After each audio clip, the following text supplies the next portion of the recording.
Tu ne le remarques pas. Et pourtant, tout commence là. Un simple geste, une seconde à peine, un regard, une inclinaison de tête, une main tendue ou évitée. Ce moment si banal que ton esprit le classe aussitôt dans l'oubli. Et pourtant, dans cet instant précis, quelque chose se révèle.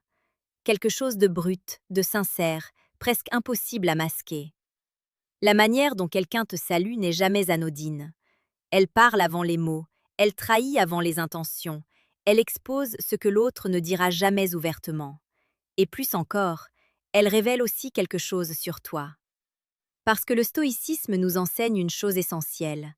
Ce ne sont pas les événements qui nous troublent, mais le regard que nous portons sur eux. Et si tu ne vois rien dans une salutation, ce n'est pas parce qu'il n'y a rien, c'est parce que tu n'as pas encore appris à observer. Imagine une scène simple. Tu arrives quelque part. Une personne te voit. Elle te salue rapidement, sans vraiment te regarder. Ses mots sont là, mais son attention est ailleurs. Beaucoup diraient « ce n'est rien », mais en réalité, tout est déjà là. Le manque de présence, le manque d'intérêt, peut-être même une forme de hiérarchie invisible qu'elle a déjà établie dans son esprit. Marc Aurèle disait, en substance, que l'âme se teinte des pensées qu'elle entretient. Et dans chaque geste humain, il y a une pensée cachée, une perception du monde, une évaluation silencieuse. Ce que tu dois comprendre, c'est que les gens ne saluent jamais juste comme ça. Ils saluent selon ce qu'ils ressentent, selon ce qu'ils pensent de toi, et surtout, selon la place qu'ils te donnent dans leur esprit. Mais là où la plupart se trompent, c'est qu'ils prennent cela personnellement. Ils ressentent un malaise, une irritation, parfois même une blessure invisible. Ils se disent « Pourquoi il m'a salué comme ça ?» ou « Pourquoi elle m'a ignoré ?» Et sans s'en rendre compte, ils perdent immédiatement leur centre. Épictète l'expliquait avec une clarté brutale. Si tu dépends du comportement des autres pour te sentir bien, alors tu leur as déjà donné le pouvoir sur toi. Ce n'est pas la salutation qui te dérange, c'est l'interprétation que tu en fais.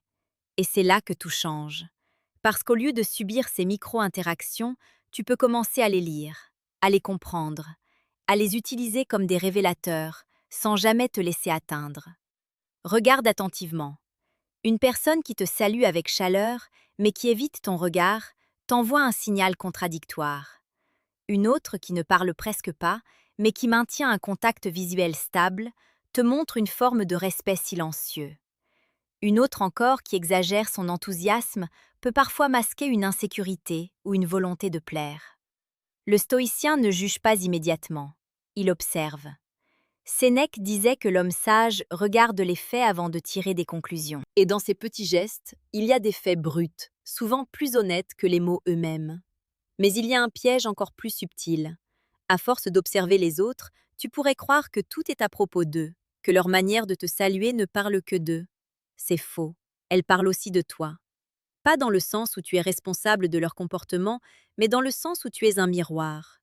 Les gens ajustent leur énergie en fonction de ce qu'ils perçoivent chez toi. Si tu arrives avec une présence instable, hésitante ou en quête de validation, cela se ressent immédiatement. Et leur manière de te saluer s'aligne inconsciemment sur cette perception. À l'inverse, une personne ancrée, calme, qui n'attend rien mais qui est pleinement présente, crée un effet presque magnétique. Même les salutations les plus froides commencent à changer autour d'elle. Ce n'est pas de la manipulation, c'est de la cohérence intérieure. Marc Aurèle écrivait qu'un homme doit être comme un rocher contre lequel les vagues se brisent sans jamais le déplacer. Et dans le monde social, ces vagues, ce sont aussi ces interactions minuscules que la plupart ignorent. Alors pose-toi une question simple. Quand tu salues quelqu'un, qu'est-ce que tu communiques vraiment?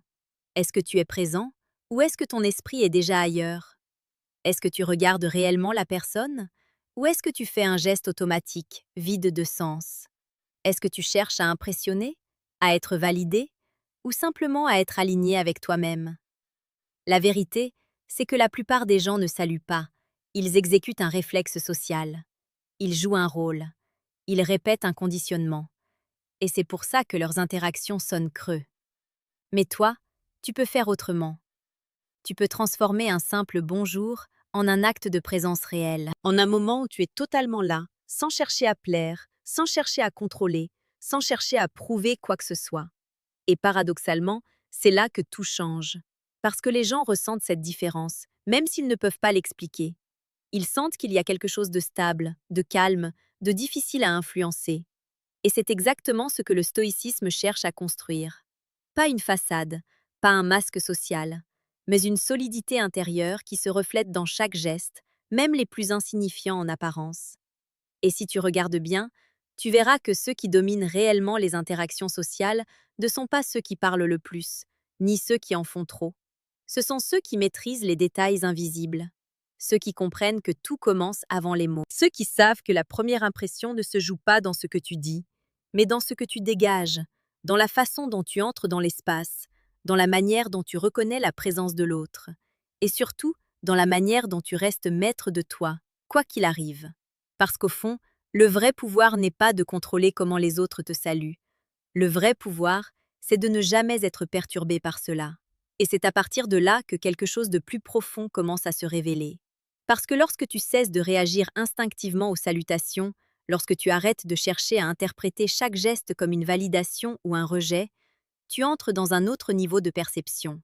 Un niveau où tu ne subis plus les interactions, mais où tu les comprends avec lucidité. Imagine que tu observes une pièce de théâtre. Les acteurs jouent leur rôle, ils sourient, ils saluent, ils s'expriment avec intensité. Mais toi, tu sais que tout cela fait partie d'un jeu. Tu ne te laisses pas emporter émotionnellement à chaque geste. Tu vois les mécanismes derrière. Dans la vie quotidienne, c'est exactement la même chose.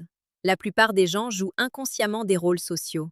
Ils adaptent leur manière de saluer en fonction de leur humeur, de leur statut perçu, de leur intérêt du moment ou même de leurs insécurités. Et sans s'en rendre compte, ils changent de posture en permanence. Un jour, quelqu'un te salue avec enthousiasme. Le lendemain, la même personne est froide, distante. Si tu n'as pas de stabilité intérieure, cela va te perturber. Tu vas chercher à comprendre, à analyser, à combler un manque qui n'existe même pas réellement. Mais si tu es ancré, tu vois autre chose. Tu vois l'inconstance humaine. Sénèque le rappelait d'une manière très directe. Celui qui dépend des autres pour son état intérieur devient esclave de leurs variations. Et ces variations, elles sont constantes, elles ne s'arrêtent jamais. Alors pourquoi tant de gens souffrent-ils pour des détails aussi petits? Parce qu'ils n'ont jamais appris à faire la distinction entre ce qui dépend d'eux et ce qui ne dépend pas d'eux. La manière dont quelqu'un te salue ne dépend pas de toi, mais la manière dont tu interprètes cette salutation, elle, dépend entièrement de toi. Et cette différence, aussi simple soit-elle, est la clé. Prenons un exemple concret. Tu arrives dans un environnement professionnel. Tu salues un collègue, il répond à peine, sans lever les yeux. Instinctivement, ton esprit cherche une explication. Il me manque de respect, il ne m'apprécie pas, j'ai fait quelque chose de mal. Mais en réalité, tu n'en sais rien. Peut-être qu'il est préoccupé, peut-être qu'il traverse une difficulté personnelle, peut-être qu'il est simplement fatigué, ou peut-être, oui, qu'il ne t'accorde pas d'importance. Mais voici la vérité que le stoïcisme t'invite à accepter. Tu n'as pas besoin de savoir. Tu n'as pas besoin d'expliquer chaque comportement pour rester stable. Marc Aurèle insistait sur cette idée que l'on perd une quantité immense d'énergie à imaginer ce que les autres pensent de nous. Et pendant ce temps, on oublie de vivre selon nos propres principes. Alors au lieu de chercher à décoder chaque geste comme s'il contenait une vérité absolue sur toi, commence à les voir pour ce qu'ils sont vraiment, des indices, pas des verdicts. Un indice te donne une direction, pas une conclusion. Et cette nuance change tout, parce qu'à partir de là, tu peux observer sans t'impliquer émotionnellement. Tu peux ajuster ton comportement si nécessaire, sans jamais perdre ton équilibre intérieur. Tu remarques qu'une personne est constamment froide dans ses salutations? Tu prends note, tu adaptes ton niveau d'engagement avec elle. Mais tu ne te sens pas diminué. Tu observes qu'une autre est toujours chaleureuse, mais incohérente dans ses actions. Tu comprends que ses gestes ne sont pas forcément fiables. Et encore une fois, tu restes stable. C'est ça, la maîtrise stoïcienne. Ce n'est pas l'indifférence froide que beaucoup imaginent. Ce n'est pas devenir insensible ou distant. C'est être pleinement conscient, sans être dépendant. Épictète disait que l'homme libre est celui qui n'est pas esclave de ses impressions. Et dans ces micro-interactions, les impressions sont rapides, presque invisibles, mais extrêmement puissantes. Un regard évité peut créer un doute. Un ton sec peut provoquer une tension. Un manque d'attention peut déclencher une frustration. Mais seulement si tu laisses ces impressions prendre le contrôle. Sinon, elles passent, comme des nuages. Et plus tu pratiques cette distance intérieure, plus tu développes une forme de calme que peu de gens possèdent. Ce calme devient perceptible.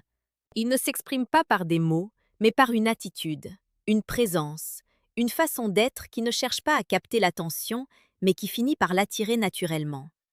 Et c'est là que quelque chose d'intéressant se produit. Les gens commencent à changer leur manière de te saluer. Pas parce que tu leur as demandé, pas parce que tu as cherché à les impressionner, mais parce que ton absence de besoin crée une forme de respect implicite.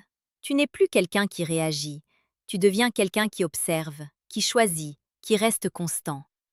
Et dans un monde où tout le monde fluctue émotionnellement, la constance devient rare, donc précieuse.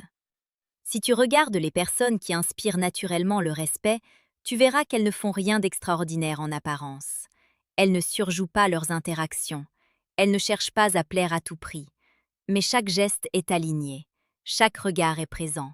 Chaque salutation est simple, mais authentique. Et surtout, elles ne se laissent jamais déséquilibrer par la réaction des autres. C'est une forme de liberté silencieuse. Et tu peux commencer à la développer dès maintenant. La prochaine fois que tu salueras quelqu'un, ralentis légèrement. Sois conscient de ton geste. Regarde réellement la personne. Pas pour obtenir quelque chose, mais simplement pour être là. Et ensuite, observe. Observe sans juger, sans interpréter immédiatement, sans chercher à te raconter une histoire. Tu verras que le monde social est beaucoup plus transparent que tu ne le pensais, mais seulement pour ceux qui prennent le temps de regarder. Et au milieu de toutes ces interactions, de tous ces signaux, de toutes ces dynamiques invisibles, il y a une seule chose qui doit rester immuable. Toi. Pas ton image, pas ton rôle, pas ce que les autres projettent sur toi. Toi, dans ta capacité à rester stable, lucide et aligné avec tes principes. Parce qu'au final, comme le disait Sénèque, ce n'est pas ce qui t'arrive qui compte, mais la manière dont tu y réponds. Et dans un simple salut, tu as déjà une opportunité de t'exercer. Et plus tu avances dans cette pratique, plus tu réalises que ces détails que tu ignorais autrefois deviennent des leviers de transformation intérieure. Ce n'est plus seulement une question de comprendre les autres, c'est une question de te comprendre toi-même à travers chaque interaction.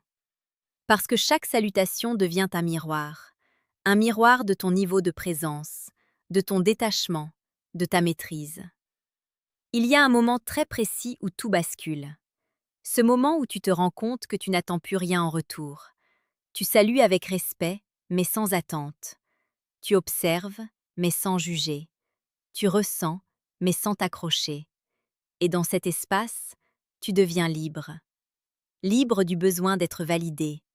Libre de l'envie de contrôler l'image que les autres ont de toi. Libre même de cette petite tension intérieure qui te pousse à analyser chaque détail pour te rassurer.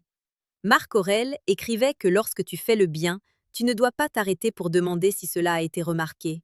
Tu le fais et tu passes à autre chose. Applique cela à quelque chose d'aussi simple qu'un salut et tu comprendras à quel point cette philosophie est puissante.